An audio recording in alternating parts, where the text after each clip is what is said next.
Hi, I'm Aisha. I read, I write, I mind my business mostly. Around here, we do soft life, books, and sometimes runs gently. You're welcome to stay a while. This one's about a book that has been lingering on my mind. It made me see, it made me think, it made me feel. I'll be telling you guys about what I loved, what I thought of, what I may or may not have liked, and so much more. So please stay tuned. Let's get into it.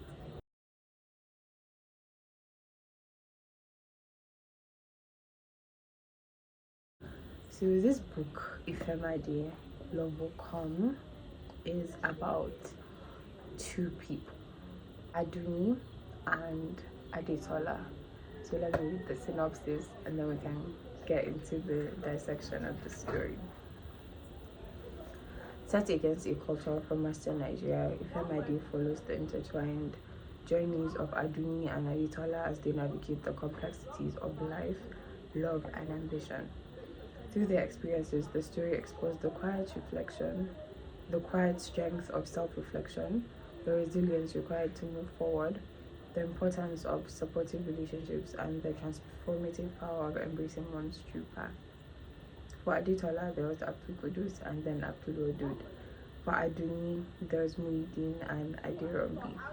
For both, there was the challenge of reconciling the past with the present and the courage to awaken new beginnings. I really enjoyed this book, and one thing I would say is that if you want to read an interesting book and like feel so many things and still finish in one day, just hop onto this, because this story was something else. It starts with a prologue that kind of shows her present. I'm so sorry, I keep looking outside the window, which I shouldn't. So it starts with her present and she's in Kigali for an event, and it kind of amplifies the feeling of emptiness that she's already feeling before even getting there. And that is because they don't address her with what she would have preferred, but rather it's more of them appreciating her father. You will understand when you read the book.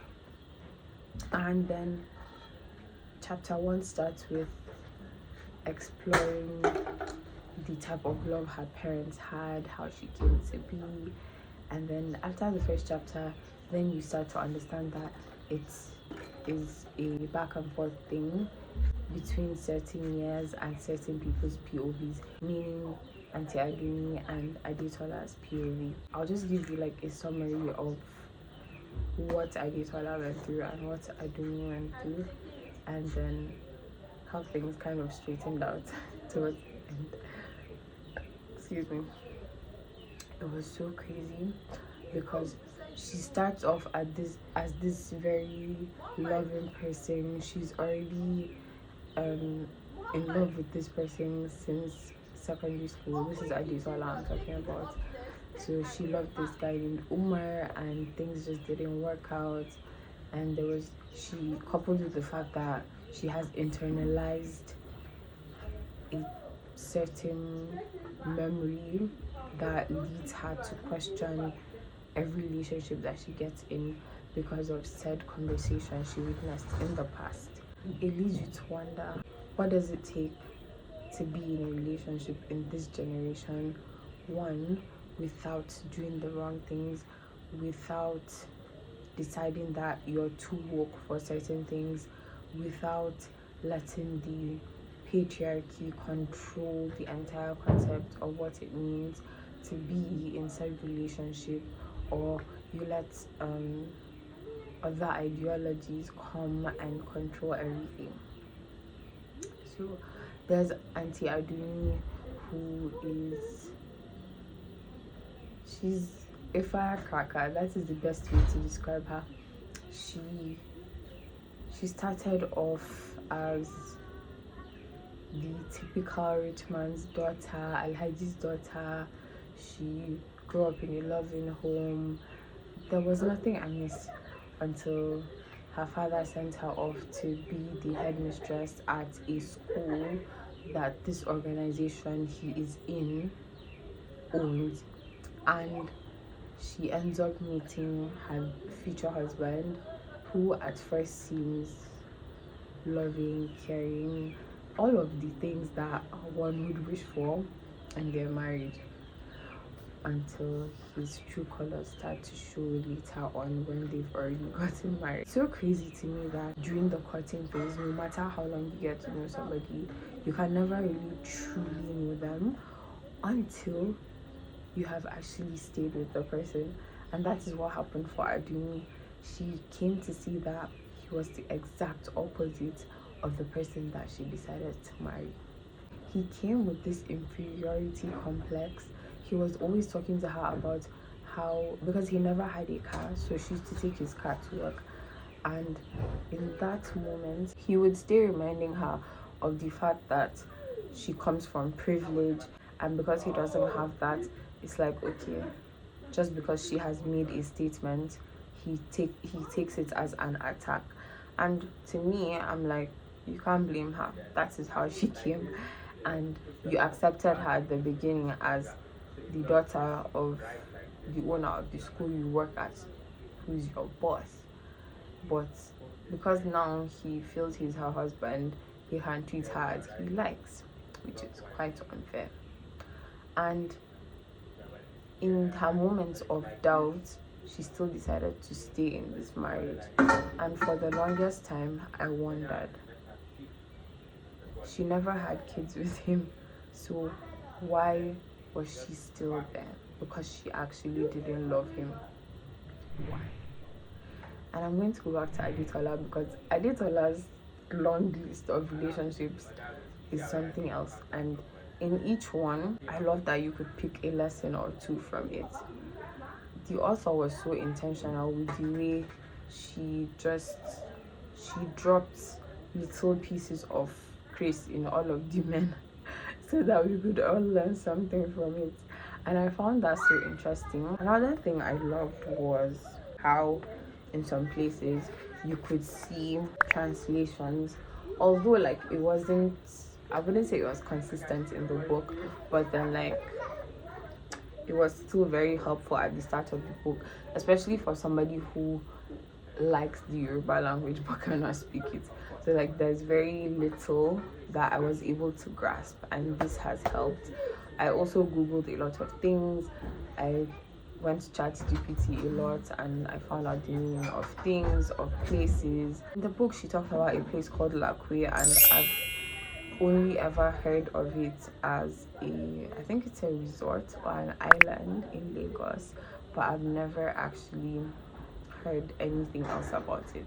So seeing that it was a place in Lagos, not just like a commercial reservation area or something, there made it much more interesting for me. I like picking apart things that I've heard of before, and then now I get to like read about it in stories, and like it creates this whole mental movie where I'm seeing things play out in such a realistic way.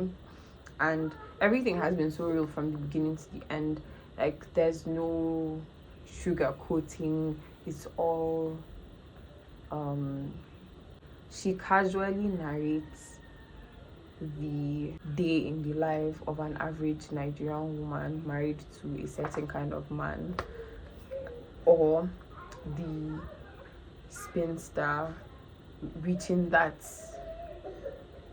old age that the society has chosen for her. And it's like, okay, there's so many she's pressured by so many things. Okay, she has made the money, she has gotten the degree, she has the masters, she has her PhD, like so many things, and then the society is looking at her like, okay, you still don't have that one thing, as if that is what should define you. And I love that she doesn't demonize the patriarchy. It already does that for itself in the scenarios and the things that have come to happen in the story. And I think the one relationship I want to pick apart for Adetola is the one with Shola when she was still in university. I feel like there are not many people like that when you come to university, they don't think of using you in your first year. For somebody that cannot relate to being in a Nigerian university setting, this puts things in perspective for me. I definitely enjoy reading things about the Nigerian uni campuses because it really gives me a lot of insight about things that I don't know that happen, things that I've heard but never actually seen.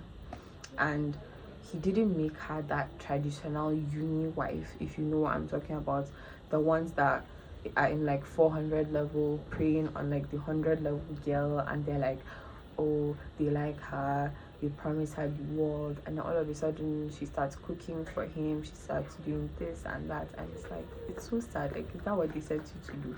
I really enjoyed reading this book. I think I've said that so many times, but then like there's just so much. The fact that history is ingrained in the book, love is ingrained in the book, reality is ingrained in the book, that creates this one bubble that is almost not, it feels like it's almost not fiction, like it's somebody's story. It is actually.